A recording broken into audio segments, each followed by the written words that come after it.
នេះគឺជាកន្លែងដ៏សោកនាសកម្មមួយនៅថ្ងៃទី11ខែកញ្ញាឆ្នាំ2001ថ្ងៃដ៏ខ្មៅងងឹតមួយដែលបានផ្លាស់ប្ដូរមុខមាត់ពិភពលោកជារៀងរហូតនាពេលព្រឹកនោះមេឃនៅលើទីក្រុងញូវយ៉កមានភាពស្រឡះនិងស្ងប់ស្ងាត់ប៉ុន្តែក្នុងរយៈពេលប៉ុន្មាននាទីអ្វីៗបានប្រែក្លាយទៅជាសុបិនដ៏អាក្រក់ហើយច្រើនគឺថានេះឈ្មោះអ្នកដែលបានស្លាប់នៅក្នុងហេតុការណ៍នៅពេលនោះចំនួន3000អ្នកជាងហើយទាំង3000អ្នកជាងនោះគេឈ្មោះនៅជុំវិញអាងទឹកនេះទាំងអស់ហើយអាងទឹកនេះជាកន្លែងរូបវិញ្ញាណក្ខន្ធរបស់អ្នកដែលស្លាប់ក្នុងអាពាហ៍ពិពាហ៍ពិភពលោកដែលបានយន្តហោះអាមេរិកថៃអេរឡាញបុកបន្តិចនៅម៉ោង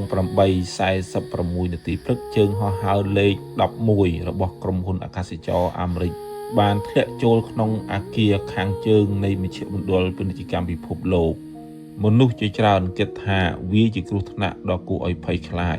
ប៉ុន្តែត្រឹមតែ17នាទីក្រោយមកនៅម៉ោង9:03នាទីព្រឹកជើងហោះហើរលេខ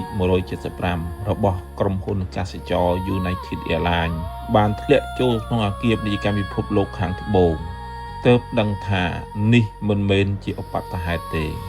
ទន្ទឹមនឹងនោះនៅម៉ោង9:07នាទីព្រឹកកន្លែងមួយទៀតជើងហោះហើរលេខ77របស់ក្រុមហ៊ុនអាកាសចរអាមេរិកបានធ្លាក់ចូលទៅក្នុងអាគារ Pentagon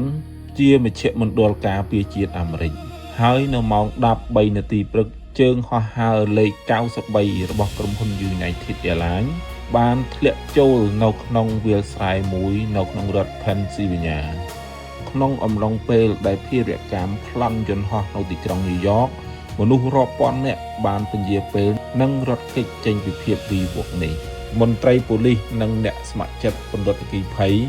បានប្រញាប់ប្រញាល់ចូលទៅជួយសង្គ្រោះជីវិតមនុស្សនៅម៉ោង9:59នាទីព្រឹកអាគារខាងត្បូងបានដួលរលំបន្ទាប់មកនៅម៉ោង10:28នាទីអាគារខាងជើងក៏បានដួលរលំក្នុងទីក្រុងនេះត្រូវបានគ្របដណ្ដប់ដោយធូលីដីភាពស្ងៀមស្ងាត់និងទឹកព្រួយមនុស្សស្លូតត្រង់ជិត3000នាក់មកពីជាង90ប្រទេសបានបាត់បង់ជីវិតក្នុងថ្ងៃនោះដែលធ្វើឲ្យคล้ายជាការវាយប្រហារភារកម្មដ៏សាហាវបំផុតនៅក្នុងប្រវត្តិសាស្ត្រសម័យទំនើបចម្រើនពួរនេះអាគារទី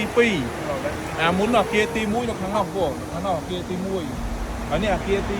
2ពួរខាងនោះកំតិចអាគារ2អាគារពួរអាគារ1អាគារទៅនោះ1ហើយកន្លែងទាំងកន្លែងអាគារទាំងពីរហ្នឹងគេបើកជា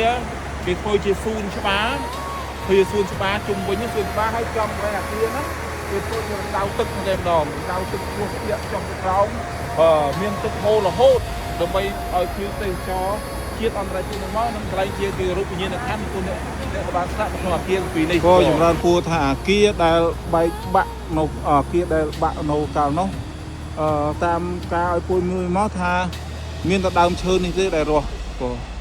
ហើយដើមឈើរស់ហ្នឹងគេដាក់